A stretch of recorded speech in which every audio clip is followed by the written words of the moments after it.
한 주간 평안하셨습니까? 예, 옆 좀 바라보시겠어요? 훨씬 지난주보다도 훨씬 더 옷도 밝아지고 예, 표정도 밝아지신 것 같습니다. 많이 더우셨죠? 예, 밤 8시, 9시에도 열대야 같더라고요. 동남아 온 느낌이었어요. 그랬는데 안에는 막 너무 시원해가지고 안에가 시원할수록 바깥 기온은 어떻게 될까요? 실외기 때문에 더 동남아가 되고 있더라고요. 그래도 건강한 모습으로 다시 뵐 수 있어서 너무 좋습니다. 우리 저기 몸 좀 한번 풀어볼까요? 예, 일어난 지 얼마 안 되셨죠? 몸을 좀 푸셔야 됩니다. 야, 뭐 이렇게 이거 좀 드시고, 예, 머리도 좀 이렇게 들으시고, 뭐 이렇게 좀 돌려주시고, 예, 우리 몸이 깨어납니다. 예. 오늘은 제가 일주일 동안 선교지방 소식을 준비했는데요. 그 7월 7일 날 지난주에 아주 우리 재림교회에 좋은 일이 있었더라고요. 그래서 먼저 소개를 해드리려고 합니다. 우리가 어느 지혜에 속했는지 혹시 아시나요? 세 개 지혜 중 총 그 지혜가 있잖아요.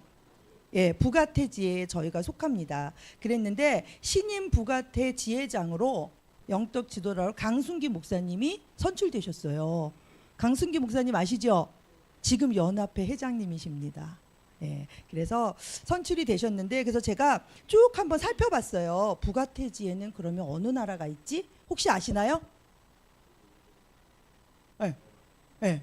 저도 그렇게 뭐 부가테지에야 이렇게만 알지 어느 나라가 속했는지는 잘 몰랐어요. 지금 한번 설명해 드려 볼게요. 당연히 우리나라가 있고요.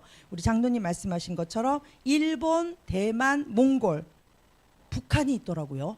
이 안에. 그래서 좀 깜짝 놀랐어요. 그래서 한국, 일본, 대만, 몽골, 북한. 그 다음에 2023년에 4개 나라가 더 편입됐대요. 그래서 네팔, 스리랑카, 파키스탄, 그 다음 방글라데시 이렇게 9개국이 부가테지에 아시아 태평양 선교 지역으로 묶여 있더라고요. 그랬는데 여기서 정말 중요한 거는 세계에 13개 지혜가 있는데요. 그 우리나라가 이 중에서 굉장한 영향력을 미치고 있어요. 한국의 85%가 그러니까 헌금의 85%가 한국에서 나온대요. 이 9개 지구에서 85%, 그 다음에 지혜 등록된 성도의 약 75%가 75%요 한국 교인이래요. 그러니까 뭐 한국이 중심이 되어서 이 부가테 지역의 선교를 담당하고 있었더라고요. 그래서 보니까 역대에 우리 한국에서 지회장님이 되게 많이 배출이 되셨더라고요. 그래서 뭐 포부도 말씀하시고 앞으로 선교를 어떻게 해갈지에 대한 얘기도 하셨는데 우리가 뭐 지역적으로는 나의 구원과 나의 신앙생활을 잘하는 것도 되게 중요해요, 그렇죠? 제일 중요하겠죠. 그러나 조금 더 옆을 바라보면 우리 재림교회가 어떤 식으로 선교의 방향을 가지고 나아가는지도 볼 수 있는 기회라고 생각을 합니다. 또 하나는요. 이거를 할까 말까 제가 많이 망설였는데 세계 정세에 관심을 갖고 계시는 분들은 알고 있었을 거예요. 지난 5월에 교황이 선출됐어요. 그런데 이 교황이 어디 출신인지 아세요? 미국 출신이에요. 근데 여러분도 다 아시지만 그 원래 교황을 뽑을 때는 초강대국에서는 교황을 뽑지 않는다. 그거는 자기네들도 인정한 거예요. 정치적으로 교황권이 연결되어 있다. 정치적으로 경제적으로 연결되어 있다라는 걸 인정하기 때문에 초강대국에서 교황을 뽑지 않는다라는 거를 암묵적으로 갖고 있었대요.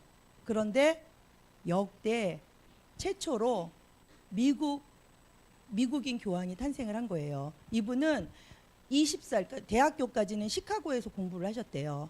물론 사역은 네팔에서 해서 뭐 네팔 시민권도 갖고 있다고 하지만 그래도 바탕은 미국인이에요. 그래서 교황이 됐을 때 미국인들의 반응은 어땠을까요? 난리 났습니다. 축하하고 난리 났고요. 미국 대통령 누구요? 트럼프도 우리 만나자. 왜 만나지요? 정치와 경제나 이것들은 그 종교는 분리되어야 되는 게 맞는데 하여튼 이런 일들이 있습니다. 이제 이런 것들을 보면서 우리가 마지막을 살아가는 저희들이 요한계시록에 게시되어 있는 것들을 보지 않을 수가 없게 되는 것 같아요. 그렇죠? 그래서 그 원래 미국은 여러분들도 다 아신 것처럼 그죠? 청교도들이 그 카톨릭의 박해를 피해서 예, 가서 세운 나라가 미국이잖아요. 그래서 미국에서 이런 교황이 세워진다라는 거는 있을 수 없는 일이라고 우리는 모두 생각했습니다. 그러나 이런 일들이 일어난 거예요. 그래서 이렇게 보면은 요한계시록 13장을 다시 한번 생각하게 하더라고요. 그래서 종말 시대의 첫 번째 짐승이 누구를 가리키고 있는가? 그리고 두 번째 짐승은 누구를 가리키고 있는가? 두 번째 짐승의 역할이 어떤 것인가? 제가 전문가는 아니기 때문에 말할 수는 없지만 이런 부분에 대해 세계 정세에 대해서 조금 더 우리가 관심을 가지면서 또 그 안에 모든 역사를 주관하시는 분은 누구시다? 예, 하나님이시다. 예, 주인공 가장 주인공은 하나님이시고 하나님의 지배 아래 모든 역사 안에 이루어지는 것이라는 것들을 가지시고 세상 역사를 바라보시면 훨씬 더 우리가 믿음 생활에 나아갈 방향이 될 것 같다라는 생각이 듭니다. 오늘은 교과 다 있으시죠? 교과 뒤에 보시면은요, 우리가 항상 13기억절 13주가 있잖아요. 마지막 13주에 여러분들이 드리는 헌금 중에 굉장히 일부는 이 지회를 돕는 것에 사용됩니다. 그래서 항상 권면하기를 13주 헌금은 넉넉하게 드려주세요 라고 말씀하시는 게 모든 세계의 교회들이 13주에 일정 금액의 금액들이 이렇게 남아프리카 올해는 이 3기에는 남아프리카 인도양 지혜에 쓰여집니다. 인도양 지혜는요 굉장히 보니까 여기 보시면은 뭐 여기 이걸로 보셔도 되고요. 앙골라, 뭐 보츠말라, 말라위, 모잠비크 이런 것들이 있습니다. 그래서 남아프리카라서 우리가 되게 익숙하지는 않아요. 근데 우리 익숙한 지역이 하나 있더라고요. 옛날에 말라위 선교사님 오셔서 우리한테 선교 소식 전해주셨잖아요. 굉장히 열악하고 그러나 재림교인들이 굉장히 많이 불어나고 있는 곳이다라고 얘기가 되어 있습니다. 그래서 좀 관심을 가져주시고요. 오늘은 그 중에서 방얼로 호수에서 선교선을 그러니까 선교선을 부탁하는 그런 선교지 소식이 있어서 전달해 드리려고 합니다. 연결해 주시겠어요? 네.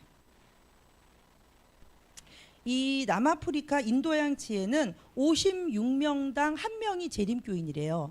그러니까 재림교인의 비율이 굉장히 많이 증가하고 있는 곳이고 그래서 우리 선교에 되게 영향력을 우리가 도와줘야 되는 그런 곳이라는 생각이 듭니다. 연결되셨어요?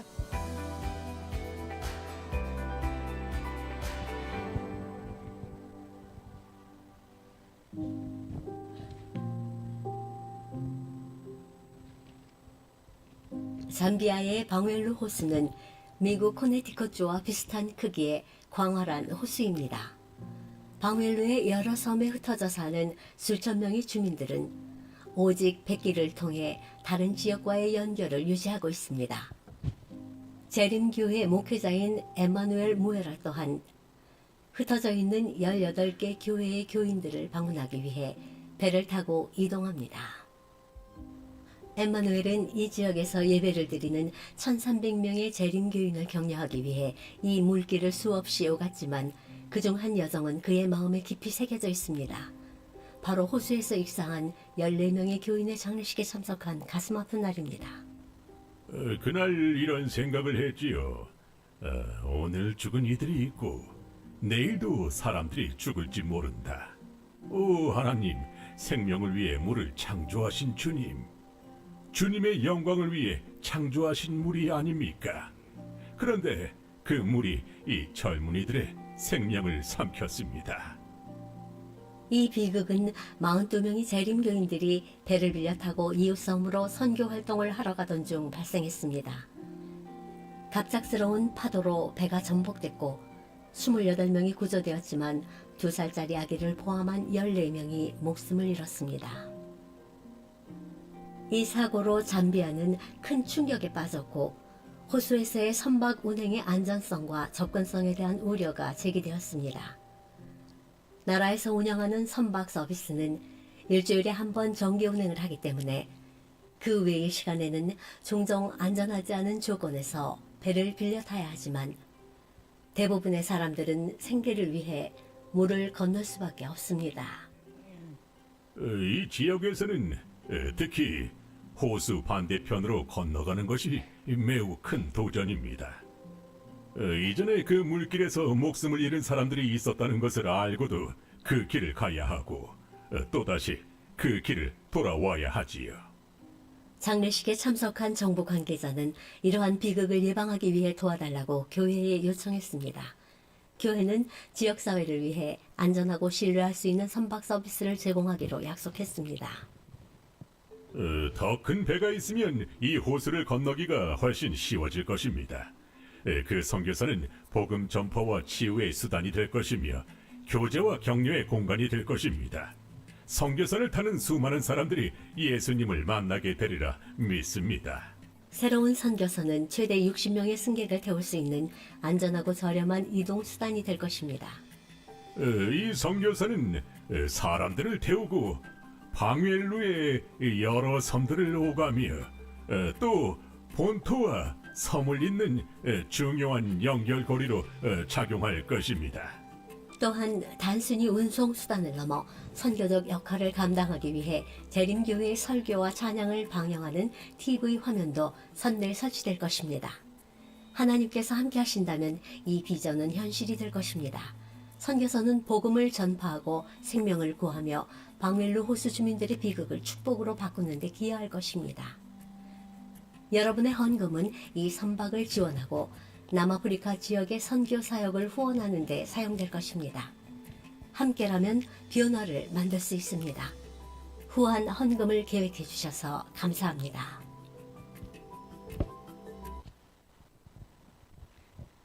어떠셨어요? 제가 교과를 이렇게 보니까 잘 살펴보신 분은 있는데요. 여기에 세계 선교에 대한 소식이 있고요. 우리나라 선교 소식이 있더라고요. 그랬는데 이건 우리나라 책이니까 한 기는 한국 선교에 대한 거, 한 기는 해외 선교에 대한 거였어요. 그럼 제가 지금 소개한 거는 13과 마지막에 보면 비극으로의 축복이라고 그래서 그 방월로 호수의 섬 10만 명의 주민들이 호소하는 그 선박에 대한 얘기가 나와 있습니다. 그래서 우리 교과를 통해서도 우리가 이것들을 접할 수 있으니까 잘 보시고 13주에는 넉넉한 헌금으로 이 선박이 구입되어서 선박에서 방영되는 그런 채널들을 통해서 많은 분들이 또 재림교회로 올 수 있는 그런 기회가 되었으면 좋겠다는 바람이 있습니다. 우리 이제 이가가 되었네요. 근데 다 같이 기억절 외워보실까요? 시작. 여호와께서 이르시되 내가 애굽에 있는 내 백성의 고통을 분명히 보고 그들이 그들의 감독자로 말미암아 부르짖음을 듣고 그 근심을 알고 내가 내려가서 그들을 애굽인의 손에서 건져내고 그들을 그 땅에서 인도하여 아름답고 강대한 땅 젖과 꿀이 흐르는 땅에 데려가려 하노라. 출애굽기 3장 7절 8절 말씀. 여기서는요 잘 외울 수 있도록 제가 도와드릴게요. 일단은 여호와께서 어떻게 하셨대요? 보고 분명히 보고 또 부르짖음을 듣고 그 근심을 알고 이렇게 입체적으로 되셨고요. 그 다음에는 애굽인의 손에서 건져내고 그 다음에 인도하여 그거를 외우시면은 아마 맥락적으로 기억절을 잘 외우실 수 있을 거라는 생각이 듭니다.